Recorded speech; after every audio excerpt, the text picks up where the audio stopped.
What do you think? I'm going to go less in this particular instance because let's not forget about Pollard now. Tony Pollard seems to have overtaken that role of the go-to guy. I know Zeke is a very good running back. He's coming back from a knee injury. They might want to platoon a little bit more and keep Pollard on the field. I'm going less. We will see. Bart Scott, the number is 315 combined passing and rushing yards for Josh Allen. You got more or less? Come on, man. The Lions defense is like Burger King. You get it your way. Listen, Josh Allen's going to do whatever the hell he want to do. Now, if the Lions offense shows up, it could be an entertaining game, but it's only going to embolden and empower, Ken Dorsey to just air it out even more. So, absolutely more. A lot of yards for Josh Allen expected in Detroit. D. Wood, 1.5 touchdown passes for Mac Jones tonight against the Vikings. You got more or less? I'm going less, man. I'm going less. The Patriots' offensive line is still a mess. They're not able to protect Mac Jones. And I think this offense operates best through its running game. I think Ramondre Stevenson, that's going to be the ticket for this Patriots offense moving forward. Yes, the Patriots definitely want to run the ball, and they sure do love Ramondre Stevenson. You know who threw a lot of touchdown passes this past week was Jimmy Garoppolo, who had 4 on Monday night in Mexico City in the 49ers' dominant victory over the Cardinals.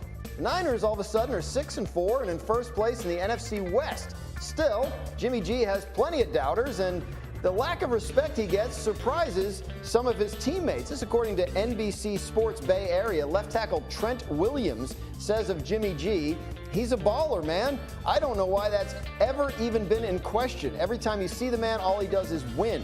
Just hate to see him get slighted all the time because I feel like he is such a good talent, such a good quarterback.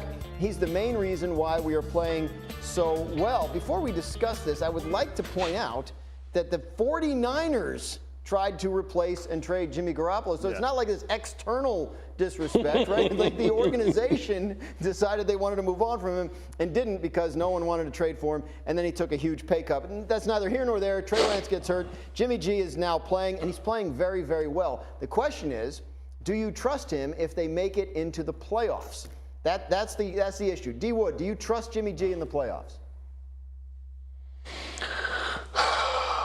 I trust the guys around Jimmy G. Sounds like a no. That's what I trust. Come on, son. I trust the playmakers around Jimmy G.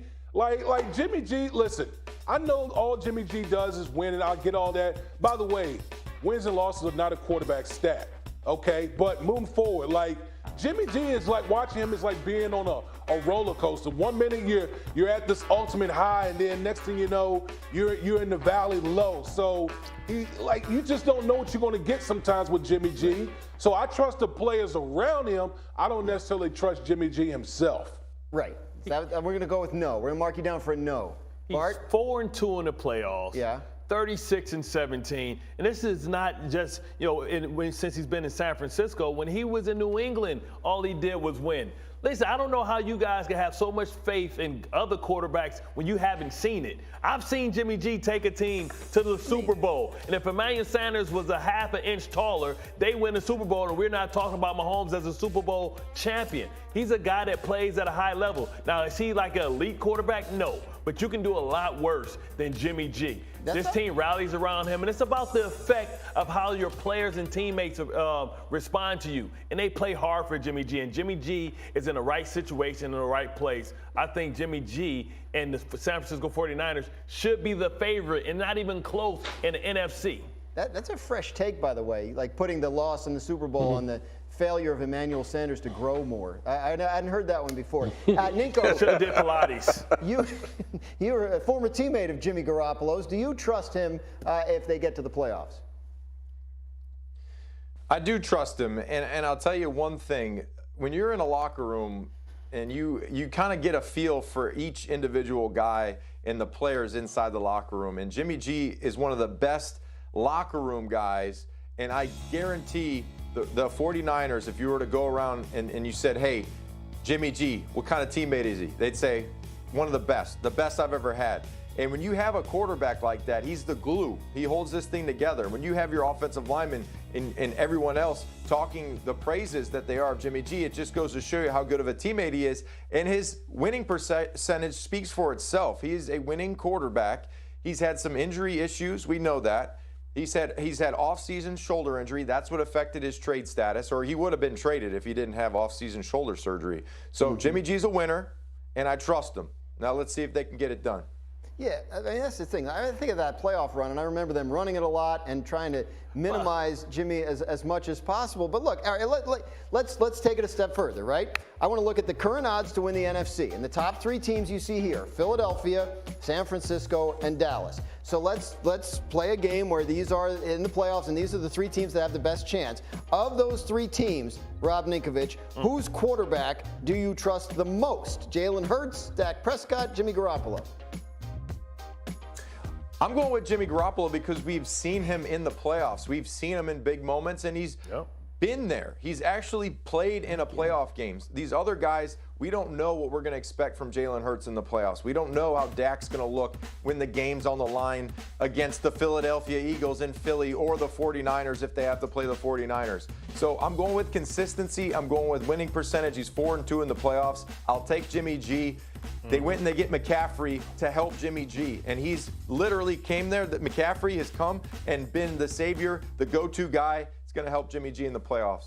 Yeah, how do we give all the credit to all the other quarterbacks? Jalen Hurts, like he don't got an all-star team too. This dude got A.J. Brown. This dude got an all-star team, right? So now we want to hold that against Jimmy G because he has weapons. Listen, just because you have weapons don't mean that you can inspire, don't mean you can distribute. You know, Jimmy G, we've seen this. We're projecting when we're talking about Dak Prescott. Like, we're wishing on a star. Oh, who beat Dak Prescott last year? Oh, that would be the San Francisco 49ers. So I've seen it. And this is a team that can, listen, they are the most physical team in the NFC. And don't nobody want to see those bullies in the playoffs, especially when you go to San Francisco, yes, where it's cold and windy.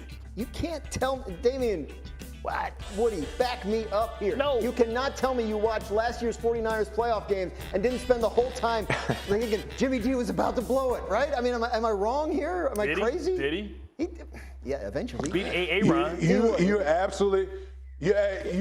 absolutely right, Graz. Like anyone watching the 49ers last year, they were like calling games trying to hide Jimmy G. Like Thank literally, you. like that's what they were doing last year. They were playing phenomenal defense. The play calling was hiding the quarterback.